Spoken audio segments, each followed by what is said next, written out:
welcome to Diva Diorama. In my last video, we unboxed and assembled the Miniverse Honeydukes trolley. If you enjoyed that episode, I'm hoping you'll like the surprise I have for you in this one. The Honeydukes series has been one of my favorite of the new Miniverse series, and I've still got more Honeydukes capsules to open.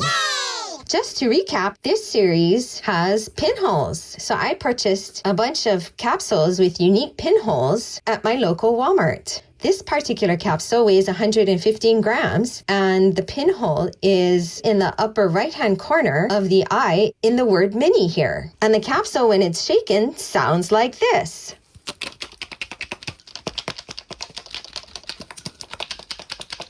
The capsule feels very packed and there's not a whole lot of movement, but there is a rattling of one item in there that I'm suspecting could be the knob of the capsule. So let's go ahead and open this capsule. Pop open the capsule, lay out the contents. Here's that knob. See how it makes noise when the capsule is shaken? Our collector's guide will show us what we've got, so I'll set that aside. Let's start off with the unwrapped item first, which is a set of pastel hues mica powder. We've already received several sets of these mica powders, but this particular set has pink, blue, and purple. Kind of interesting because typically the instructions tell us just to mix the pink and the blue together to make purples, but here we've got purple already made for us, so that's different. Let's go ahead and open our tissue wrapped item next. It's a little tray with some holes in it. So I think we're gonna get some kind of lollipop kind of candy thing here.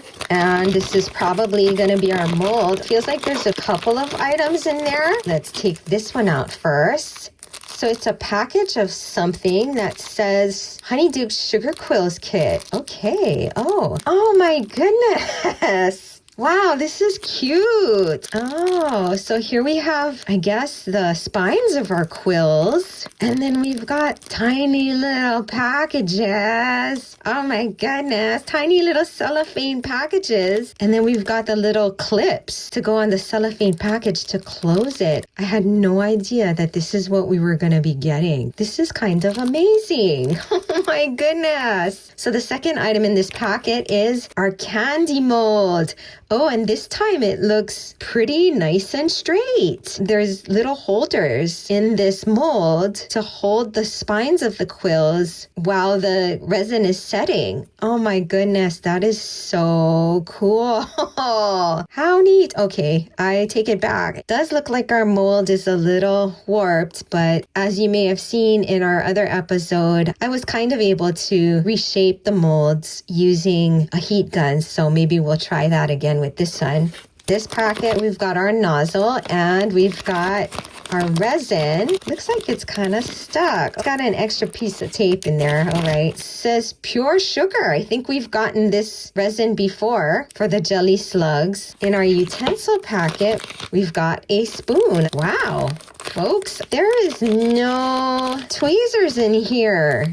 I think we're supposed to get a pair of tweezers too, but not this time. But it seems like we have everything else we need here. Let's check our collector's guide just to make sure it is indeed the sugar quills. I think we've got everything here. First instruction, we've seen this before where you take the end of the spoon and dip it into the mica powder and then rub the mica powder into the mold. But if you've seen my other episodes, I prefer to use a brush. One of these brushes came with the sugaring skulls. I prefer to use that to dust the insides of the molds. It's much more efficient. Step number 3 is to add the resin and to once again use the back of the spoon to mix the mica powder into that resin. Step number 4 is to add the spine of the quills into the mold. Step number 5 is to cure for 5 to 10 minutes. Step number 6 is to flip it over and cure for another 5 to 10 minutes.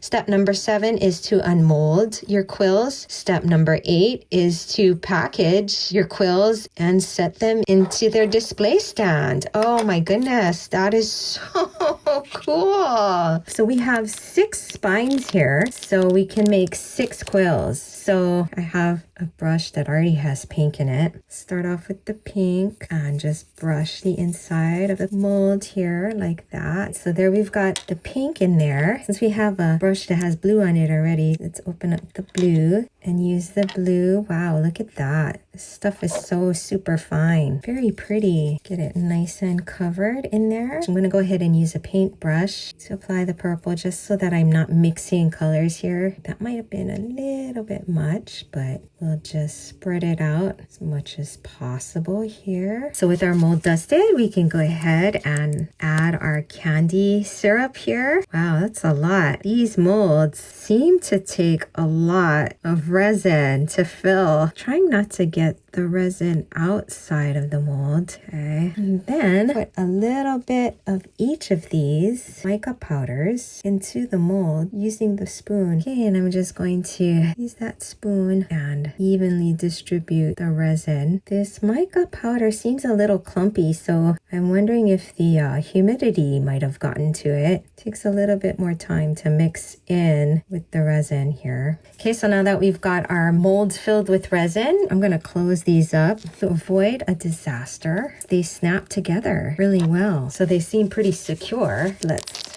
go ahead and stick the spines in. How are these supposed to go? I think the mold probably shows us here. Instructions don't really give too much guidance. I'm assuming that the very tapered end here is the top of the feather, and this kind of looks like it's angled for pens, so pop it in there very carefully. Okay, that one went in kind of neat. The blue did better. Might be because the pink side of the mold there is a little warped. All right, and then the purple here. Let's put that one in. Oops.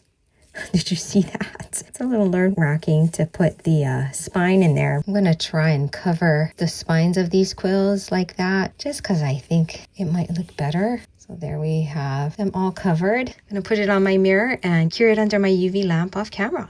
Okay, so here's our first batch of quills, fresh from the UV lamp, and they don't feel sticky at all. Let's unmold them. It doesn't feel sticky on that side either. Pretty cool. They come right out pretty easily. I'm going to put them in their holder for now. I think for our second stash of quills, I'm going to dip into the other sets of mica powder that I got in our previous Honeydukes capsules, like this green from the Spring Hues. Let's see what else we've got here. Got these pastel hues. So let's grab that yellow and let's grab this red. Cleaned off my brush and I'm going to use that to dust with the yellow here.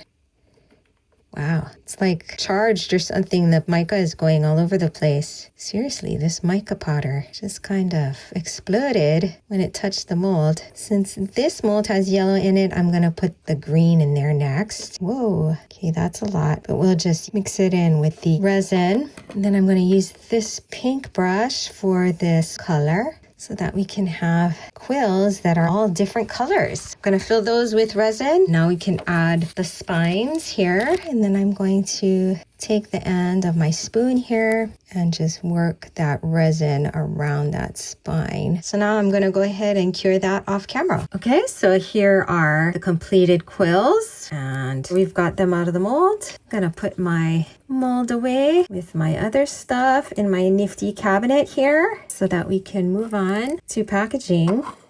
We interrupt this program with a message from our sponsors. Oops. This channel has no sponsors. Oh no! How does a viewer support the channel? Good news, Maniacs! You can check out Diva Diorama on Etsy, where you'll find some of the unique minis you see in our videos, including this Honeydukes inspired cabinet. If you spot something you love, grabbing it from our Etsy shop is a great way to support the channel. But if shopping is not your thing, or it's not in the budget, not to worry, Maniacs! There are other ways to help keep this channel going strong without spending a dime. That's right! Simply liking the video, sharing it with a friend, leaving a comment, and subscribing are all free and makes a world of difference. Every bit of support, big and mini, means so much and helps us continue to create content you enjoy. Back to the minis! So we've got our quills here. Let's go ahead and package them. Oh my goodness, that is just too adorable. Look at that. Oh, that is so cool. Each one of these goes into a bag here. Oh my goodness, look at how cute that is. That is so cool. So I didn't notice, but the mold has the quills going in different directions, which is pretty cool. Get all of them packaged here. Okay, and then I'm assuming that these clips go around like that. So let's try one of them. This plastic is a little on the stiff side, so I'm going to work it a bit with my fingers here. Maybe twist it a bit, and then, okay, there we are. Yay! Get the little clip on there. Oh my goodness, how cute is that? That is so neat. Oh, I love it. So let's do another one. Gonna kind of squish and twist a little, and then put the clip on. Get the clip going around there. Oh, and maybe twist the clip too. That helps, I think. Oh, that is so satisfying. Quite honestly, I didn't think I was gonna like the quills as much as I do. I'm surprised. You know, this whole collection has been just full of surprises for me. Wow, those clips really work. So there we have all of our sugar quills. Oh my goodness, that is so neat. Okay, well that was just too much fun. I'm ready to open another one. I haven't gotten the chocolate frogs yet, so I'm crossing my fingers that I have them. This capsule weighs 113 grams, and the pinhole is difficult to find. Let's see here. Oh, okay. I think this is the pinhole right here in the upper right-hand corner of the N here. And the capsule, when it's shaken, sounds like this. It's a really good thing that these capsules have pinholes because they all seem pretty packed and all have the rattling sound from the capsule knob. So it's kind of difficult to differentiate the sound between capsules. Let's go ahead and open this up. So we've got both layers off. Let's pop open the capsule, remove the contents. Oh, we've got more mica powder here. That's the first unwrapped item that we see. So this is a smaller set of mica powders. Kind of silly, but it's even cuter to see only two. And oh, I really like these colors. I think that's the same kind of coral color that we already have. And then we've got a really pretty light green color, which I just absolutely love. I love green. And that is a really pretty green. And then we have a tissue wrapped item here. This feels like it's going to be a jar. Oh, we've definitely seen this jar before. This jar also came with our Honeydukes trolley, except this one doesn't have any tape on it, which is nice. So let's go ahead and open our sweet treats packet here, which we've come to expect is going to be our mold. And yes, indeed. Ooh, that's a funky looking mold. Oh, it looks like little snakes. At first, I was going to say they look like worms, which is a little gruesome, but these are little snakes. The mold looks like it's in decent condition. Let's go into our resin packet here. We've got a nozzle, and our resin is candy syrup, lemon. Oh, okay. So I guess it's yellow. All right. Here we have our utensil packet, and I think it's missing the tweezers again. Yes. And so here we have our collector's guide, and it reveals that we are getting jelly snakes. But as we saw with our jelly slugs, I don't think this is going to be a squishy resin, which is kind of unfortunate, but oh well. All right. And so it looks like we've got everything. The first step is to open up our mica powders, and with the back of our spoon, fill the molds with the mica powder. It looks like we use the green just at the very tail end of the snake molds here. And then step number 3, I guess they consider that red. Use the red to fill up the heads of the snake molds. Okay. And then step number 5, add the lemon resin. And step number 6, mix in the mica in those areas. Step number 7, cure on one side for 5 to 10 minutes. Step number 8, cure on the other side for 5 to 10 minutes. Step number 9, unmold your snakes. And step number 10, put them in the jar. Okay. Let's take a look at our mold here. I think I'm going to use my brush again. Get the green mica powder on the ends there, about 1/3 of the way up the snake. I guess I can be kind of generous with it. And then let's do the red here. And I'm going to use my pink brush for that. So let's put the red in the head like that. And again, about 1/3 of the way. And again, I'm going to kind of overfill these so that I don't have to add more mica after the fact, because I don't want these colors to travel too much. Make sure that the mold is saturated well with this color. So now that our molds are dusted with mica, I've got my lemon resin fitted with the nozzle here. I think I'm going to start filling from the center outwards, just in an attempt to try and control where the mica goes. Get it to stay put. Okay, and now I'm going to try and get the resin to travel to the tip of the tail of the snake. I'm gonna do that with all of them at the end of this spoon so that hopefully the resin will kind of take on the color of that mica without too much more agitation here. So far that's looking pretty good. And then kind of do the same with the heads here. Work the resin into the head like that. You know, these molds are a little tricky. There's some undercuts in there. I'm gonna remove some of this resin. It is a little overfull in these heads. Just taking out some of that resin. I'm gonna agitate the tails a little bit just to mix the color in a bit better. Seems a little like overfull there as well. Remove some of that resin. And mix this last one. So I'm gonna go ahead and cure that under my UV lamp off camera.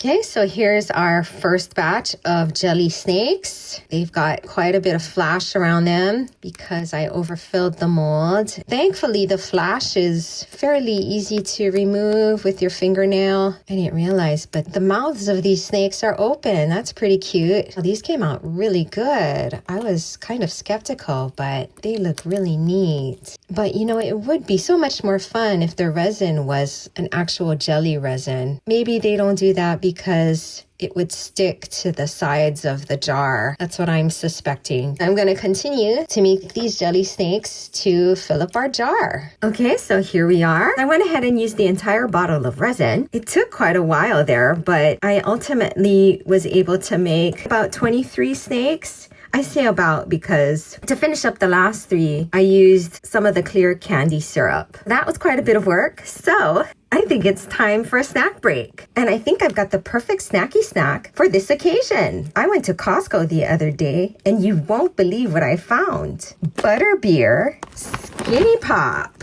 That's right, folks. This is kettle popcorn that supposedly tastes like the butterbeer of Harry Potter fame. This is a limited edition. And guess what?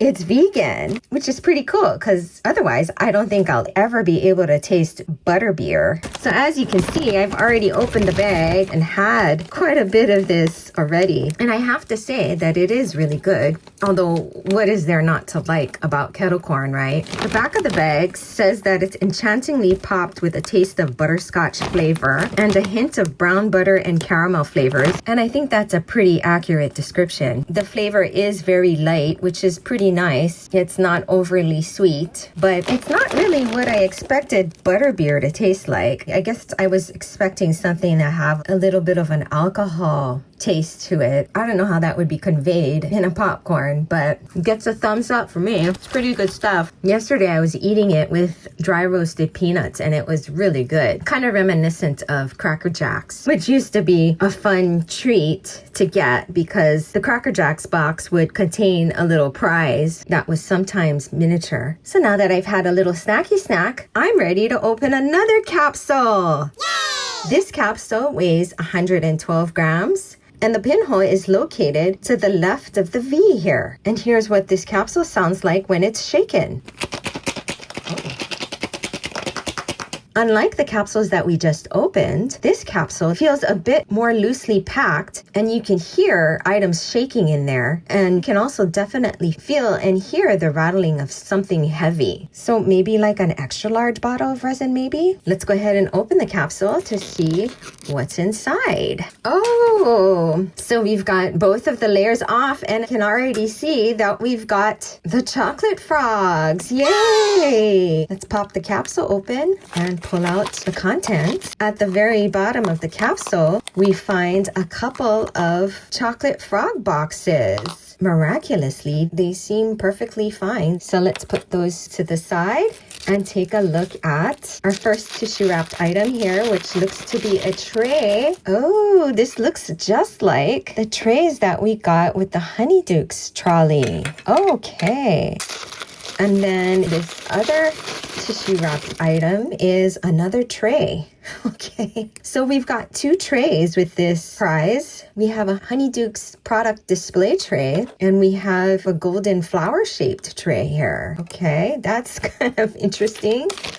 All right, let's open our sweet treats packet, and it definitely feels like a candy mold, but it feels like we've also got something else in here. So, oh, okay, we've got a little packet of something here. Oh, how neat. They're like lenticular cards. So it looks like we've got Albus Dumbledore, currently headmaster of Hogwarts, and it's a lenticular picture of Dumbledore there. And then this one is Harry Potter, student of Hogwarts. He is a Gryffindor. And there we have a lenticular image of Harry Potter. I can't make out what the change is here. Oh, okay. It's just 2 different headshots. Okay, so we've got 2 collector cards there. And then we have our mold here. We've only got 2 boxes, but this mold has 4 frogs. They're pretty big. It looks like there's 2 different kinds of frogs here. And then in our last packet, we have the nozzle. And then we've got a Honeydukes milk chocolate resin here. Let's take a look at our instructions here. It appears as if we've got all of the elements here. So the first step is to fill the frog mold with the chocolate resin. Step number 2 is to cure for 5 to 10 minutes on one side. Step number 3 is to flip the mold and then cure it on the other side for 5 to 10 minutes. Step number 4 is to unmold the frogs from the mold. And step number 5 is to package the frogs. Oh, and then I guess step number 6 is you can put the extra frogs on the tray to display with the packaged frogs. So this kit seems easy enough. I've got my nozzle fitted on my resin here, and let's go ahead and fill the cavities of this mold. Definitely seems easy enough. These are pretty big frogs. It's gonna need quite a bit of resin there. Could probably use yeah, I was just thinking that we could use a tweezers, but it doesn't seem as if we got any tweezers or even a spoon this time. So no utensil packet at all. I just realized that. How funny is that? All right, well, I'm going to take one of the spoons from our other capsules, and we've got a bubble there, so I'm going to pop the bubble, and I'm going to help the resin along using the ball end of this spoon just to break the surface tension on the mold so that the resin will flow to the outer extremities of the mold here. I don't know. I'm wondering if that's a mistake or if that's a thing now, that not every capsule is going to come with a pair of tweezers anymore. That's kind of interesting. Okay, so this frog mold is a little tricky because he's got little digits there. I mean, seriously, how do they expect us to get this filled without some kind of tool? All right, I'm going to put a bit more resin in the middle there of the body and then get rid of that bubble and spread out that resin that I just added using the ball end of this spoon. Once you get the resin flowing to those extremities, it should kind of flow on its own after that. So I'm going to put a little bit more just to top that off to make sure that those fine areas get enough resin, because otherwise they could just snap right off when we remove the frog from the mold. All right, now I'm going to cure that off camera. So here are the cured frogs. They're very easy to unmold. They just pop right out. Wow, look at that. I'm amazed at the detail that is captured. Whoops,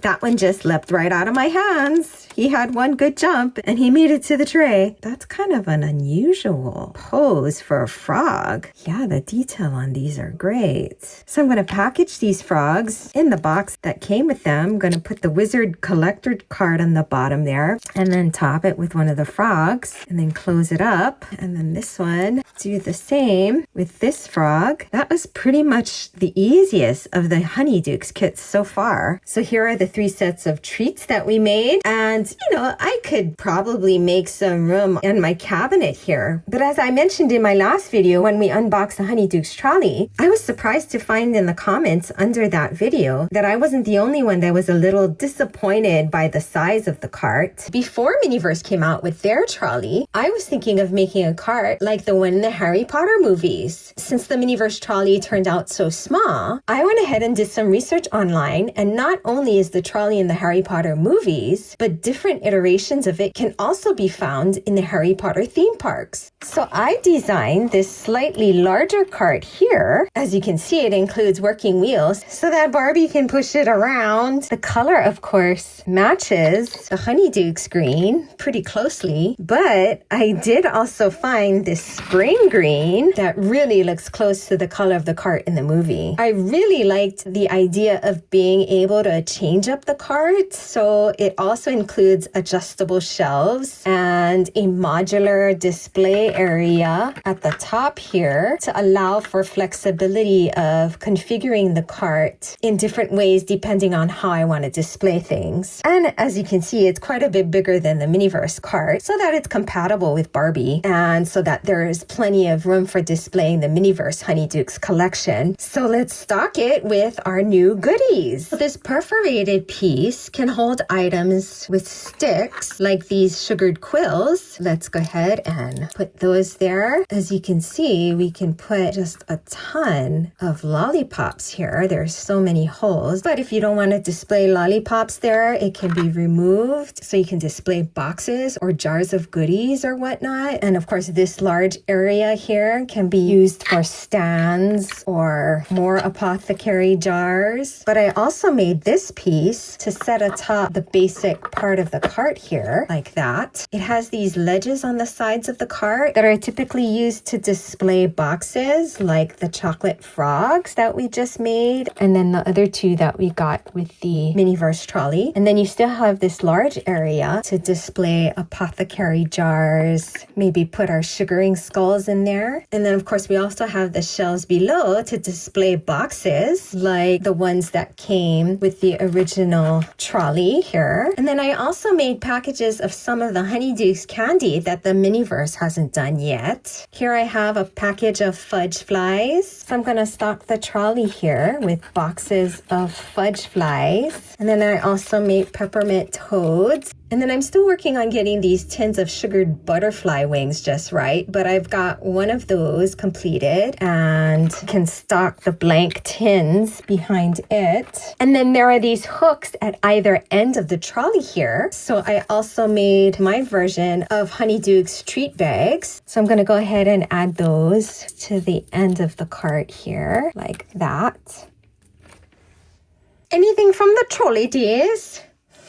So there you have it, Miniacs. My version of the Honeydukes trolley inspired by the Harry Potter movies. Let me know what you think. And if you'd like to make your own Fudge Flies, Peppermint toads, and Honeydukes treat bags, check out the link for the free printable PDF below. Also, I'm working on getting the trolley in my Etsy shop, so if it's not already there, be sure to favorite my shop so you're notified when it drops. Thank you so much for joining me today. I hope you had as much fun as I did. And remember, growing old is unavoidable, but growing up is optional. So do something fun today. Until next time, bye!